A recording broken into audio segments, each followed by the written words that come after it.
Assalamualaikum warahmatullahi wabarakatuh. Perkenalkan, saya Yustialani Nurrahmi, kelas B dengan Prodi Bimbingan dan Konseling dengan NIM 23040450028.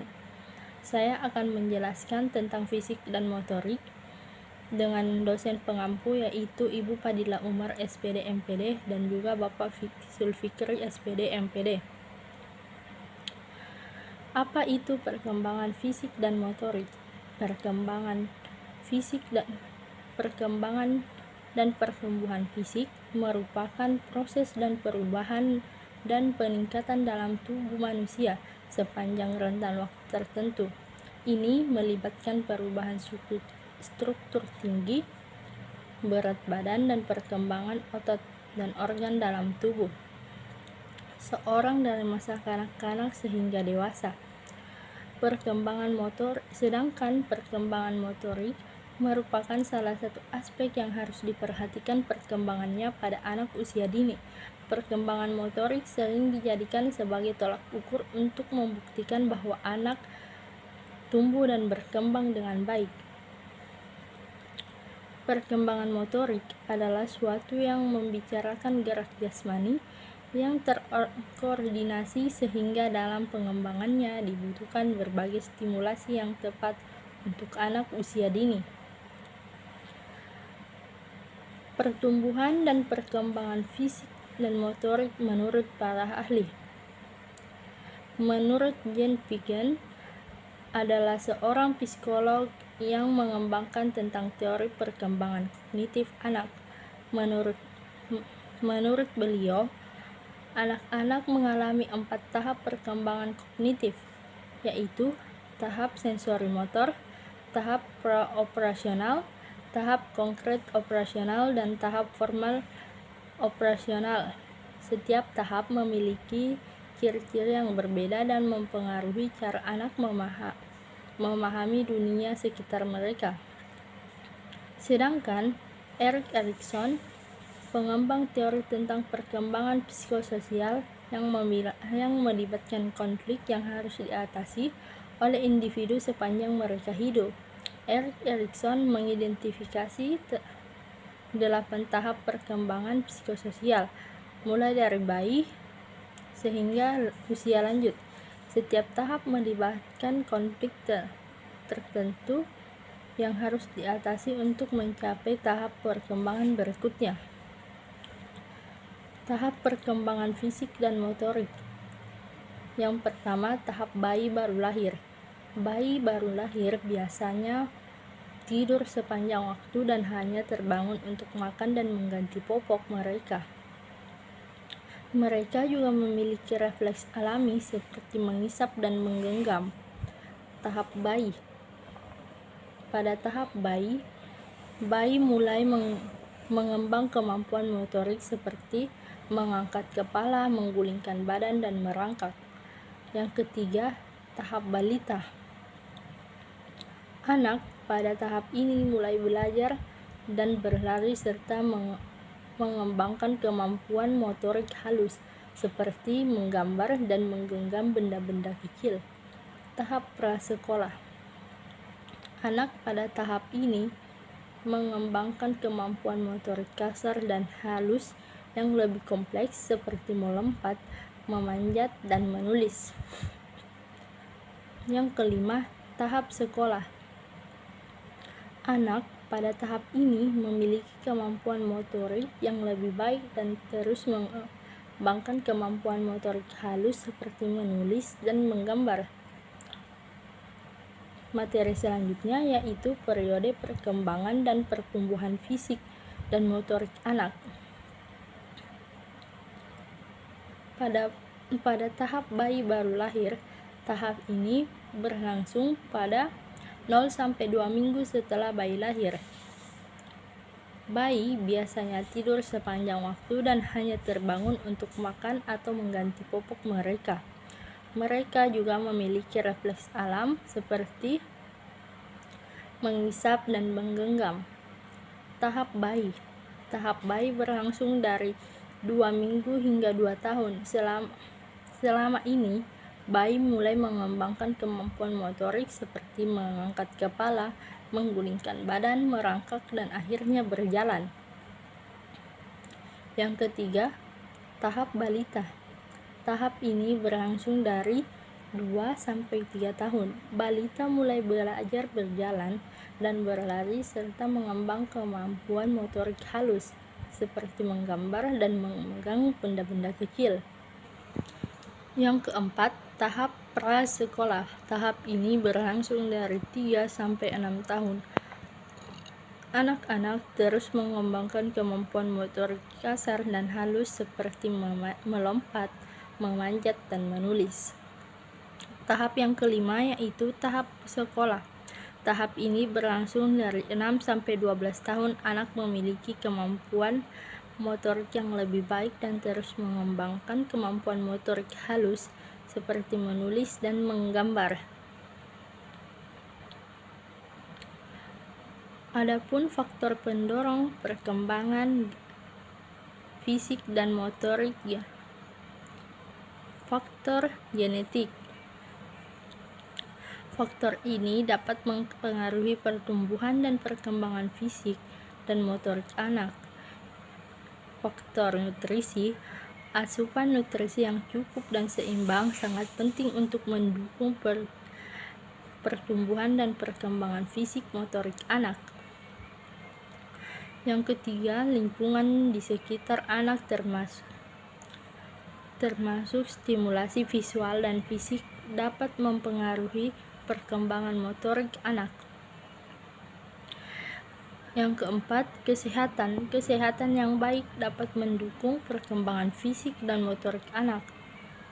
Kelima, latihan. Latihan fisik dan motorik yang teratur dapat membantu meningkatkan kemampuan motorik anak.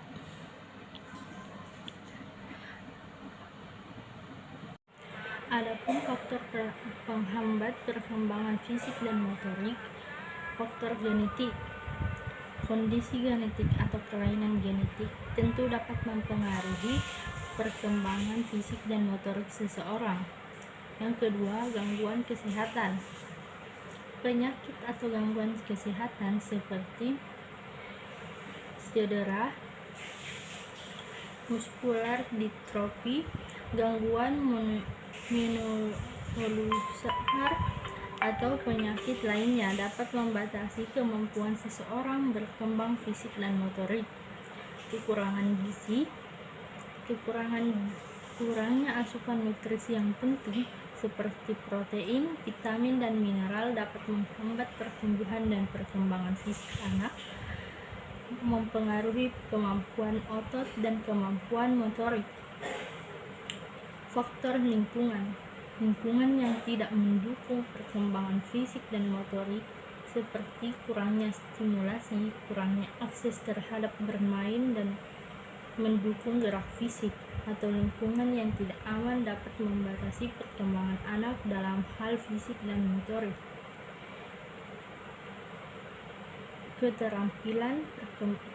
Keterlambatan perkembangan otak. Gangguan atau keterlambatan dalam perkembangan otak seperti dalam kasus autisme, perkembangan lainnya biasa berdampak pada kemampuan fisik dan motorik. Trauma atau cedera fisik atau trauma atau kelainan pada tubuh juga bisa menjadi faktor dalam menghambat perkembangan fisik dan motorik. Jadi, pada kesimpulannya, fisik dan motorik pada manusia mengalami transformasi signifikan sepanjang tahap perkembangan. Pada awalnya, bayi mengalami pertumbuhan cepat dalam berat badan, tinggi badan, dan ukuran kepala mereka. Mereka mulai mengembangkan refleks dasar seperti menggenggam, mengisap, dan merespons suara sekitar. Seiring bertambah usia, anak-anak mengalami kemajuan motorik yang substansial. Mereka mulai belajar merangkak, duduk, berdiri, dan akhirnya berjalan. Proses ini didorong oleh perkembangan otot dan koordinasi mata tangan, dan keterampilan motorik halus. Selama masa kanak-kanak, kemampuan motorik semakin berkembang dengan lebih kompleks. Anak-anak mampu meningkatkan keterampilan koordinasi, kecepatan, dan ketepatan gerakan. Mereka memperbaiki keterampilan motorik kasar seperti berlari dan melompat, mengayuh sepeda, serta memperkuat keterampilan motorik halus seperti menulis dan menggambar, memegang alat-alat kecil. Di samping itu, aktivitas fisik seperti olahraga menjadi penting untuk mengoptimalkan perkembangan fisik dan motorik dan kesehatan secara terus-menerus. Pada masa remaja, perkembangan fisik dan motorik mencapai puncak. Perubahan yang signifikan dan dalam fisik dan seperti pertumbuhan tubuh, perkembangan otot, perubahan hormon mempengaruhi kemampuan motorik remaja. Remaja mulai mengasah keterampilan motoriknya melalui olahraga, tarian seni bela diri, dan aktivitas lainnya. Selain itu, memahami akan pentingnya pola makan seimbang, istirahat yang cukup, dan olahraga teratur membantu menjaga perkembangan fisik dan motorik yang optimal. Baiklah, materi selanjutnya, perkembangan bahasa. Konsep dasar perkembangan bahasa. Konsep dasar perkembangan bahasa pada anak meliputi 4 aspek utama yang sama dengan perkembangan bahasa pada umumnya, yaitu fonologi, semantik, sintaktik, dan paradigma. Namun, pada anak, perkembangan bahasa dimulai dengan kemampuan memahami kata dan kemudian perkembangan menjadi kemampuan mengucapkan kata-kata tersebut. Setelah itu, anak akan mulai mempelajari tata bahasa dan kemampuan untuk menggunakan bahasa dalam situasi sosial dan situasional. Proses ini berlangsung dari awal kehidupan hingga anak usia 5 tahun. Kedua, tahap-tahap perkembangan bahasa. Tahap prabicara. Pada tahap ini, anak belum mampu mengucapkan kata-kata, namun sudah mulai memahami bahasa yang digunakan di sekitarnya. Yang kedua, tahap satu kata. Pada tahap ini, anak mulai mengucapkan satu kata untuk mengungkapkan keinginannya, seperti mama atau air. Yang ketiga, tahap dua kata. Pada tahap ini, anak mulai menggabungkan dua kata untuk membuat kalimat sederhana seperti mama datang atau air minum. Yang keempat, tahap kompleks.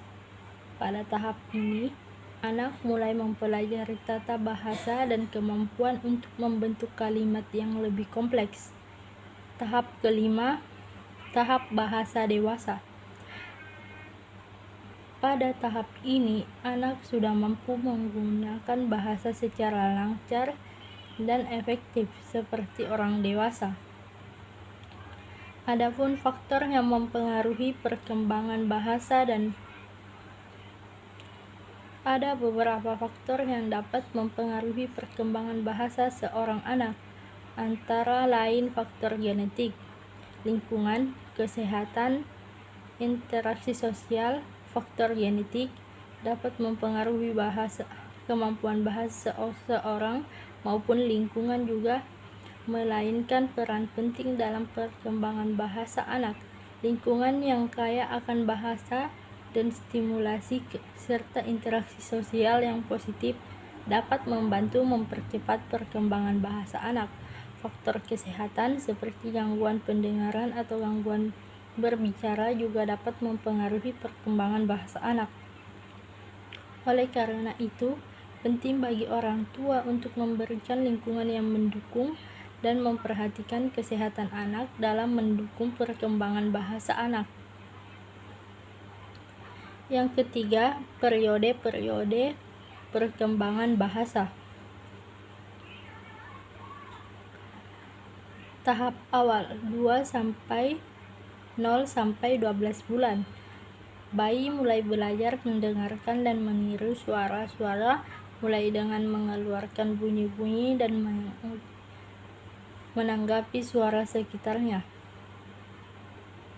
Tahap balita 1 sampai 2 tahun. Pada tahap ini, anak biasanya mulai mengucapkan kata-kata pertamanya, memahami lebih banyak kata dan mulai membangun perbendaharaan kosakata mereka. Yang ketiga, prasekolah 3 sampai 5 tahun. Anak-anak pada usia ini mulai membentuk kalimat yang lebih kompleks, memperluas kosakata yang tidak mengembangkan dan mengembangkan kemampuan menggambarkan cerita serta memahami aturan tata bahasa dasar. Keempat, awal sekolah 6 sampai 12 tahun. Tahap ini anak-anak memperluas kemampuan membaca dan menulis, memahami bahasa yang lebih formal dan meningkatkan kemampuan untuk menggunakan bahasa untuk berbagai tujuan komunikasi. Adapun bahasa, menurut para ahli, bahasa adalah sistem komunikasi yang menggunakan simbol bunyi dan lambang atau menyampaikan makna atau ide antar individu atau kelompok. Menurut para ahli, definisi bahasa berbeda-beda, namun secara umum beberapa pandangan mengenai bahasa meliputi fungsi komunikatif. Bahasa adalah alat komunikasi yang memungkinkan manusia untuk menyampaikan informasi pikiran, perasaan, dan keinginan kepada orang lain. Yang kedua, sistem simbolik. Bahasa terdiri dari simbol-simbol, baik itu kata, suara, atau tulisan, untuk digunakan untuk mempresentasikan objek, gagasan, atau konsep. Yang ketiga, struktur atau aturan. Bahasa memiliki struktur yang teratur, termasuk tata bahasa, kosakata, atau aturan fenomatik yang digunakan untuk menyusun kata-kata atau kalimat. 4. Aspek sosial dan kultural. Bahasa tidak hanya merupakan alat komunikasi, tetapi juga mencerminkan budaya, nilai, dan identitas suatu komunitas atau masyarakat. Kelima, proses pembelajaran. Para ahli juga menekankan bahwa bahasa dipelajari baik secara sadar melalui pendidikan formal atau secara alami dari interaksi sosial.